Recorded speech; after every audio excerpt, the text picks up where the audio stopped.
I'd like to welcome to Art in the Air Spotlight, and it's going to be our production of Sleeping Beauty by Indiana Ballet Theatre. And also we have some things we're going to talk about with their alternate group, the Kaleidoscope. And of course we have Gloria Tuohy and Amanda Tuohy to talk to us about that. Welcome to Art in the Air Spotlight.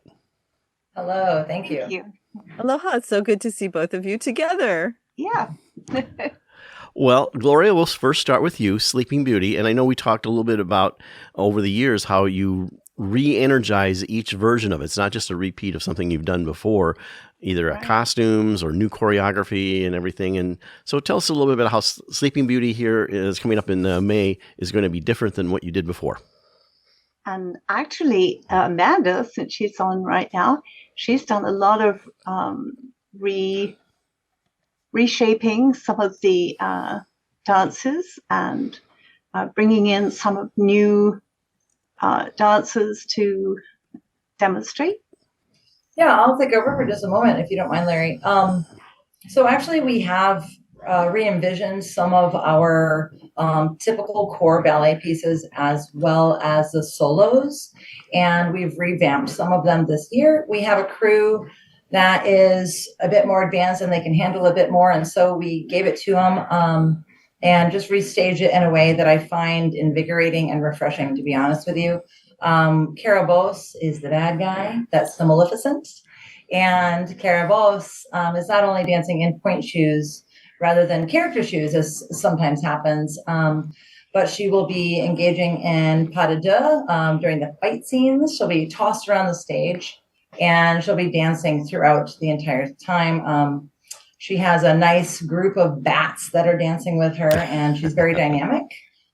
Somebody that you normally see in our role of Sugar Plum Fairy, Christy Victor, is actually one of our Caraboses, and Grace Griffin was from Valparaiso, is going to be the other one. It's quite nice. Aurora is from Valparaiso. We've got dancers from all over the place here and new choreography. It's very exciting. It's very vigorous. So how far out does the reach go for dancers when you do a big production like Sleeping Beauty? It can go as far south as maybe Jasper County, farther over by Wanata, and over to north, even Whiting and Gary, and down south to Lowell. Even some come over from Chicago. All over the place. A lot are from Lake and Porter counties. And you have some people that also, I remember one of your ballerinas also did in the past your costumes. Is that still going on? Yes, she's the Lilac Fairy, which is the good fairy that changes it from dying to sleeping for Aurora. And she does the costuming. So I still do a little bit of that. So. Excellent. I remember we interviewed her a long time ago when we were doing this live in the studio. So we had her in there. So excellent. And you're performing this. Of course, I was there I never was there for your first performance, but IUN main stage. I was there just for that short interim period, but you're doing it there. And maybe tell us about the dates and times, and we'll revisit that at the end also. Yeah, it is May 9th and 10th. May 9th at 1 o'clock p.m. and the 10th, which is a Saturday, at 1 o'clock and 6 p.m. The tickets are on sale right now at 22tix. You can actually go onto our Facebook page or website, ibt.org, or just on Facebook to Indiana Ballet Theatre, and you can see the links there. Perfect. Still have a 10 a.m. field trip performance also on that first day. Right. So tell us about Kaleidoscope. That's something else that, Amanda, you've instituted and working with. And first of all, what is it and how does it differ from the regular ballet theater things that you do? Absolutely. Kaleidoscope is a modern contemporary dance concert. It's a professional dance concert where it's not a recital or anything like that associated with the school itself per se. It is associated with the company, and it's just dynamic. It's physically athletic, demanding work. It's precise. Personally, I find it very, very exciting, though we do also have emotional pieces in there as well where they connect.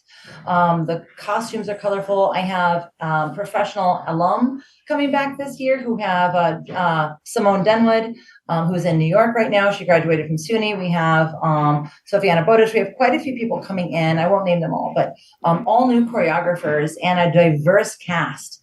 It's new work this year. We only have a couple of pieces of repertoire that has not been performed in probably about 10 years, but everything else is brand new and exciting. So is Kaleidoscope exclusively with people who are dancing within your organization, other than the alumni? It is this time. Sometimes we do bring other people in, but this time it is exclusively Indiana Ballet Theatre adult and company 1 and 2 members. Sometimes we get those trainees in there as well for a cameo. It gets them involved and they get excited and can't wait until they're the lead people in the show.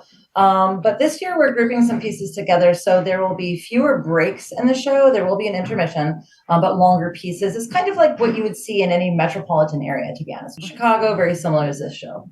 Excellent.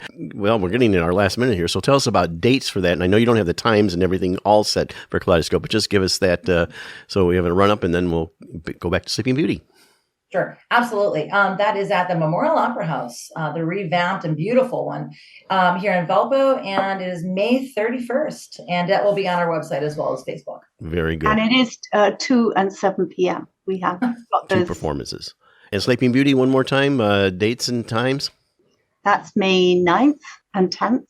Public shows are May 9th at 1 p.m. and then the 10th are 1 p.m. and 6 p.m. at Theater Northwest. We do have that school trip in the morning on Friday. There's a few seats left, but generally that's for schools and special groups. Excellent. Gloria and Amanda Tuohy from the Indiana Ballet Theatre with great events coming on. Thank you for coming on Art in the Air Spotlight and sharing what's going on in your world. Thank you. Thank you both. Bye-bye. Art on the Air is supported by an Indiana Arts Commission Arts Project Grant, South Shore Arts, and the National Endowment for the Arts.